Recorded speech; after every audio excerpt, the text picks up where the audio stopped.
हे दोस्तों नमस्कार। एक बार आप सबका फिर से बहुत बहुत स्वागत है हमारे YouTube चैनल डियर गुरुजी पर। तो दोस्तों उत्तर प्रदेश के एक और महत्वपूर्ण वीडियो में आप सबका बहुत बहुत स्वागत है उत्तर प्रदेश स्पेशल की। तो यहाँ पर आज मैं ऐतिहासिक तथा धार्मिक स्थल और प्रमुख नगर इससे रिलेटेड कुछ क्वेश्चन कराऊंगा जो कि आपके पेपर में बहुत ज़्यादा महत्वपूर्ण है। इसके पहले मैंने कई सारे पार्ट यूपी स्पेशल के बना रखे हैं, चकबंदी आयुक्त के लिए, मंडी परिषद के लिए। तो मैंने एक प्ले बना दिया है, आप जाकर के उसको देख सकते हैं। आपको सारी वीडियो वहाँ पर देखने को मिल जाएंगे इसके पहले वाले। चलिए स्टार्ट करते हैं आज के पहले क्वेश्चन से। तो पहला क्वेश्चन आपका यहाँ पर कह रहा है माननीय काशीराम पर्यटन प्रबंध संस्थान कहाँ पर स्थित है। दोस्तों ये जो है आपका लखनऊ में स्थित है। तो इसके ऑप्शन नंबर जो इसका 2 है वो बिल्कुल करेक्ट हो जाएगा। ऑप्शन 2 जो आपका पर्यटन में रोजगार हेतु इच्छुक व्यक्तियों को पर्यटन संबंधी शिक्षण और प्रशिक्षण जो प्रदान करने के लिए माननीय काशीराम पर्यटन प्रबंध है वो आपका चिन्हट लखनऊ में स्थित है।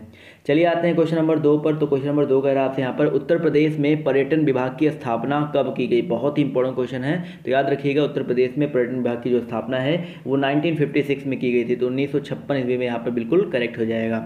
चलिए आते हैं क्वेश्चन नंबर 3 पर। तो कह रहा है पर्यटन पुलिस का गठन कब किया गया। तो दोस्तों पर्यटन पुलिस का जो गठन है कब किया गया था, ये किया गया था आपका 2001-2002 के बीच में। तो ऑप्शन जो इसका 2 है वो बिल्कुल करेक्ट हो जाएगा। जी हाँ दोस्तों, सन 2001-2002 में ये पर्यटन पुलिस का गठन आगरा, वाराणसी और लखनऊ में किया गया था।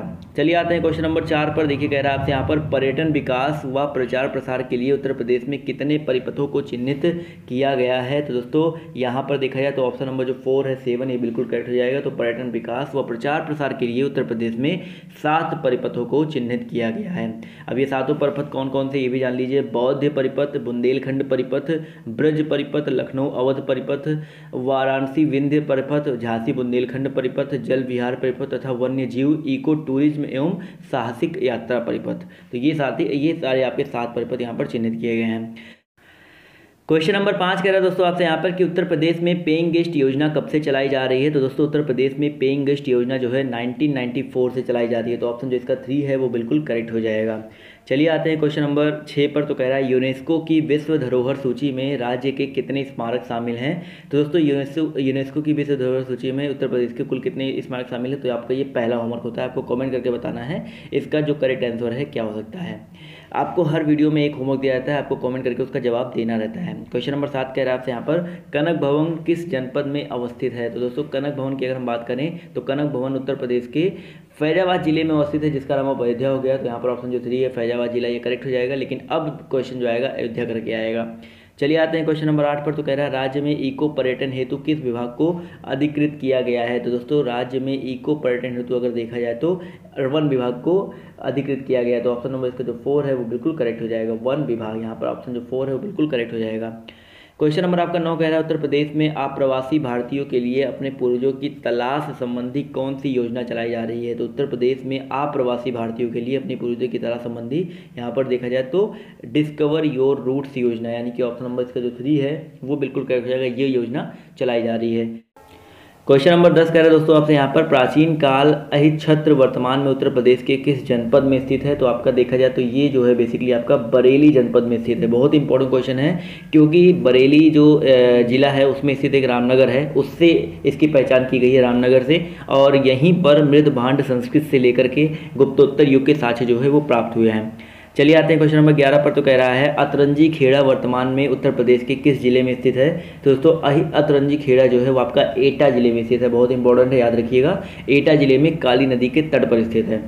चलिए आते हैं क्वेश्चन नंबर 12 पर। तो कह रहा है महाजनपद काल में अयोध्या किस महाजनपद का भाग था। तो दोस्तों महाजनपद काल में जो अयोध्या है वो कोसल महाजनपद का अंग था तथा कोसल के उत्तरी भाग की राजधानी भी थी। तो यहाँ पर देखा जाए ऑप्शन जो इसका 2 है वो बिल्कुल करेक्ट हो जाएगा। चलिए आते हैं क्वेश्चन नंबर 13 पर। तो आपसे कह रहा है कपिल वस्तु की पहचान उत्तर प्रदेश के किस जनपद से की गई है। तो दोस्तों कपिल वस्तु की जो पहचान है उत्तर प्रदेश के सिद्धार्थनगर जिले के पिपर हवा से किया गया है। तो ऑप्शन नंबर इसका जो फर्स्ट है वो बिल्कुल करेक्ट हो जाएगा।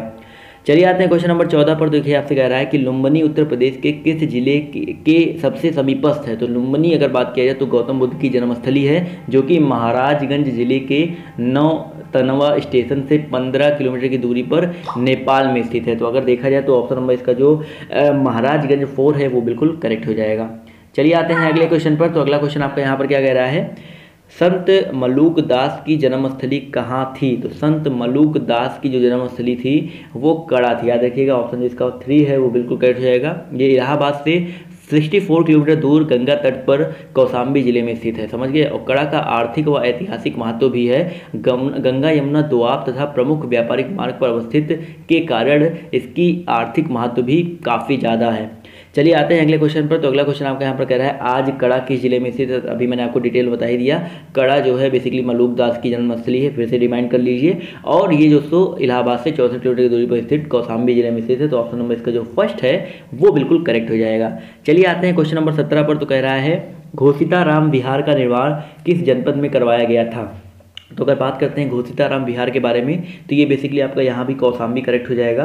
तो घोसीताराम विहार का जो निर्माण है कौशाम्बी जनपद में कराया गया था, जिसका निर्माण जो है घोषित नामक श्रेष्ठ ने करवाया था। इसके अवशेष इनके जो अवशेष हैं वो आपकी कौशाम्बी में ही विद्यमान है। इनके अलावा राजा उदयन के किले का अवशेष, दिगंबर जैन मंदिर आदि के जो दर्शनीय स्थल हैं आपको यहाँ पर देखने को मिल जाते हैं। चलिए आते हैं क्वेश्चन नंबर 18 पर। तो कह रहा है जैन धर्म के प्रथम तीर्थकर का जन्म कहाँ हुआ था। तो दोस्तों जैन धर्म के प्रथम तीर्थकर कौन थे पहले ये जान लो। तो जैन धर्म के जो पहले तीर्थकर थे वो आपके ऋषभदेव थे।